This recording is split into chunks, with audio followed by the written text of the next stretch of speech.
Ada 7 golongan yang mendapatkan naungan Allah. Yauma la dhilla illa dhilluh. Hari itu tak ada naungan kecuali naungan Allah. Rajulun, ada seseorang. Zakarallah, dia berzikir mengingat Allah. Khalian, di tengah malam, tak ada manusia. Fafadat ainahu, menetes air mata. Maka yang pertama ini, jangan sampai kita kehilangan waktu. Kerana waktu, al-waktu kasaif. Waktu ini seperti pedang. Illam taqta'hu qata'aka. Kalau tidak kau patahkan dia. Kalau kau dapat pedang, patahkan. Sebab kalau tidak kau patahkan, dia yang akan memotong engkau, mematahkan tulang-tulang engkau. Waktu ini kalau tidak kita manfaatkan, kita akan ditanya tentang waktu, kemana saja waktu yang sudah kau pakai. Inna sam'a, pendengaran, wal basar, penglihatan, wal fuad, hati, kullu ulaika kana anhu mas'ula. Semua akan disoal, semua akan diminta tanggung jawab di hadapan Allah. Kemana waktu yang sudah aku bagi dulu engkau pakai? Yang pertama nanti ditanya, la tazulu qadama 'abdin yaumal qiyamah.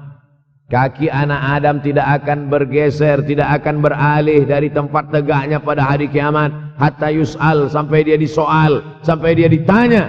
La tus'alunna yauma idzin 'anin na'im. Banyak yang akan ditanya nanti. Tapi Nabi bagi tahu, di antara yang akan ditanya dari sekian banyak nikmat itu 4. Yang pertama, an umrihi fima afnah. Umur kemana engkau habiskan? Hari ini ada anak-anak muda belia umurnya 17 tahun. 17 tahun habis menghafaz Al-Quran. 17 tahun habis iktikaf dalam masjid. 17 tahun habis berzikir, berjubah, bersorban, mengabdikan ilmu, berkhidmat kepada ulama. 17 tahun habis. Tapi ada pula yang dibalik, 71 tahun habis. Rumah, office, kopi, rumah, office, kopi, rumah, office, kopi, batuk, mati habis. Apa yang dapat kita bawa menghadap Allah SWT? Yang pertama, yataqarabuz zaman. Yang kedua adalah wa yanqusul ilmu. Ilmu semakin berkurang. Kalau sudah ilmu berkurang, apa yang bertambah? Jahil. Kalau ilmu bertambah, jahil berkurang. Kalau ilmu berkurang, jahil bertambah. Mana ada orang jahil cakapnya didengar orang? Saya dulu awal-awal membaca hadis ini, wayang kusul ilmu. Ilmu berkurang, jahil bertambah. Rasanya tak mungkin, tak logik, tak masuk akal. Mana ada orang tak berilmu cakap dia didengar? Sekarang baru saya faham. Dulu orang tak berilmu ditinggalkan orang. Sekarang orang tak berilmu, asal dia pandai berbicara, dia akan didengar orang. Bahkan orang jahil pula punya channel. Apa namanya? Jahil.com. Orang jahil punya channel. Banyak pula follower dia daripada follower kita. Banyak pula viewer dia daripada viewer kita. Sebab apa? Sebab yang menyaksikan tiada berilmu, yang berbicara tiada ilmu. Oleh sebab itu maka kita galakkan menuntut ilmu di majlis-majlis ilmu. Untuk apa Abdul Somad sudah berumur 43 tahun pun masih pergi juga lagi ke Sudan belajar? Apa yang nak dicari ini? Tak lain tak bukan, mudah-mudahan kita termasuk orang yang sampai akhir hidupnya mencari ilmu, insyaAllah. Saya datang kemari bukan niat mengajarkan ilmu. Saya datang ke Malaysia tetap niatnya belajar mencari ilmu. Man salaka tariqan, siapa yang melangkahkan kaki melalui suatu jalan, yaltamisu fihi ilman, siapa yang melalui suatu jalan niatnya untuk mencari ilmu, sahalallahu lahu bihi tariqan ilal jannah, dimudahkan Allah jalannya menuju surga. Innallaha la yantazi'ul ilma intiza'an. Innallaha la yanzi'ul ilma intiza'an. Allah kalau mencabut ilmu, bukan macam mencabut pokok kayu dari tanah. La yantazi'ul ilmu intiza'an. Allah tidak mencabut ilmu macam mencabut pokok kayu dari tanah hingga ke akarnya, tidak. Lalu bagaimana ilmu ini dicabut?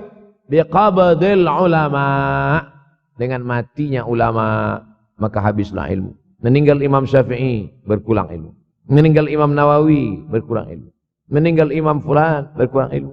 Maka yang hadir adalah al-juhala. Yang lebih menakutkan lagi adalah al-juhala bi thawbil ulama, orang jahil dengan pakaian ulama.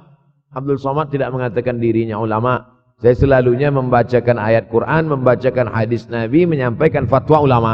Tak pernah saya berceramah, bertausiah. Menurut saya, siapa saya? Siapa kita? Syafi'i manusia, saya manusia. Syafi'i boleh berfatwa, saya juga boleh berfatwa. Imam Syafi'i berfatwa Al-Quran 30 juzuk dalam kepala dia. Kita juzuk 30 pun kadang-kadang hilang. Imam Syafi'i balik dari masjid ke rumah, dia tutup telinga.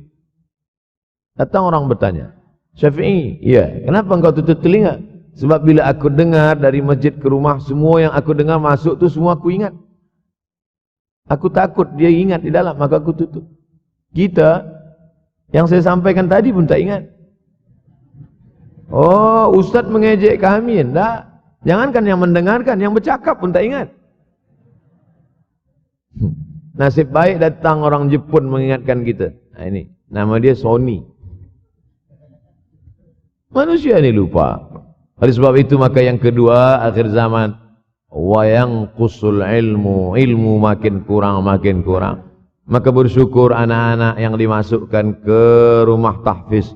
Kalau ada rumah tahfiz di kampung biasa, kalau ada rumah tahfiz di desa, dusun biasa, tapi ada tahfiz di tengah kota besar Kuala Lumpur, masih ada lagi rumah tahfiz Quran. Siapa yang mewakafkan rumah tahfiz? Siapa yang memberikan beras? Siapa yang memberikan duit? Siapa yang memberikan belanja? Siapa yang mengirimkan ustaz? Masya Allah, tabarakallah. Maka ini semua mudah-mudahan kita istiqamah semuanya insyaallah. Supaya apa? Supaya lahirlah anak-anak kita yang alim, berilmu. Karena ini makin banyak orang jahil, al-tau bi ghairi ilmin, memberikan tazkirah, fatwa tanpa ilmu, dhalla wa adalla, dhallu wa adallu, sesat, menyesatkan. Kalau setakat sesat saja, ini sudahlah sesat, menyesatkan. Na'udzubillah. Masuk yang ketiga. Yang ketiga adalah wa yanqusul ilmu, setelah habisnya ilmu-ilmu ini semua dicabut oleh Allah Subhanahu wa taala, lalu kemudian setelah ilmu dicabut Allah Subhanahu wa taala, wa yulqas syuh. Wa may yuqashuh, sin dengan hak kecil. Wa may yuqashuh nafsihi fa ulaika humul muflihun. Siapa yang selamat daripada sifat syuh, itulah orang yang beruntung. Hayya 'alal falah. Mari kita menuju keberuntungan, kemenangan. Siapa orang yang menang? Selamat daripada sifat syuh. Ada orang menerjemahkan syuh ini pelit, bakhil.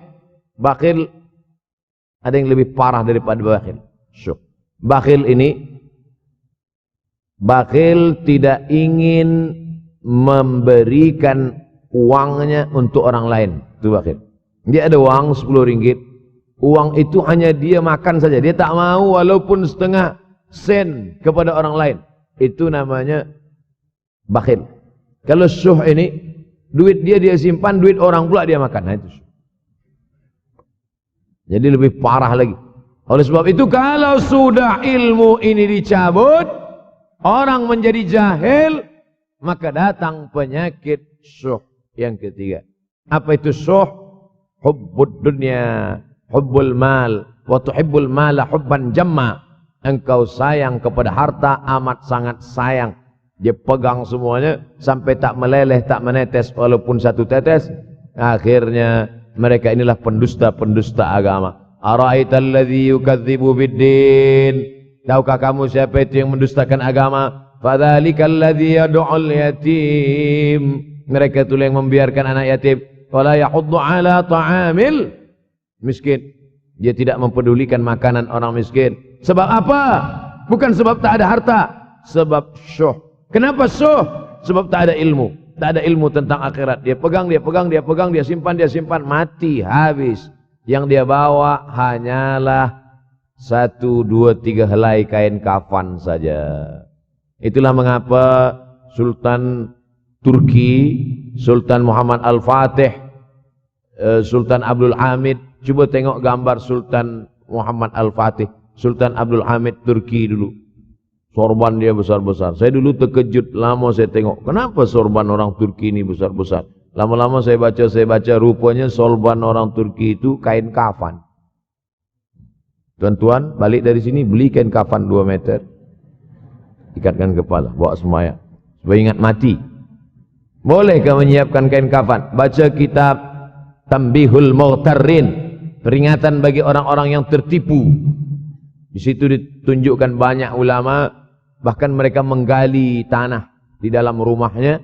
Malam-malam dia tahajud, selepas tahajud dia duduk di dalam tanah itu supaya terasa bagaimana rasanya mati. Gali tanah 2 meter, masuk ke dalam. Tapi kalau nak buat itu kita saja dengan Allah. Jangan pula, banyak juga orang sekarang udah gali tanah masuk ke dalam, streaming pula. Hai guys, nak rasakan mata? Mana boleh terasa? Kita saja masuk ke dalam, rasakan macam mana rasa. Sebab kalau cakap saja, marilah kita ingat mati, takutlah kita pada mati. Kita tak tahu bagaimana rasa mati. Kalau nak merasakan bagaimana rasa mati, nanti kalau ada orang mati meninggal dunia, masuk kita ke dalam. Kita sambut jenazah, kita letakkan, kita duduk, rasakan. Ketika Fatimah meninggal, Fatimah mak Sayyidina Ali meninggal, Nabi masuk ke liang lahat. Masuk Nabi ke liang lahat. Nabi berdoa di dalam. Ketika Utsman bin Maz'un meninggal, Nabi masuk ke dalam.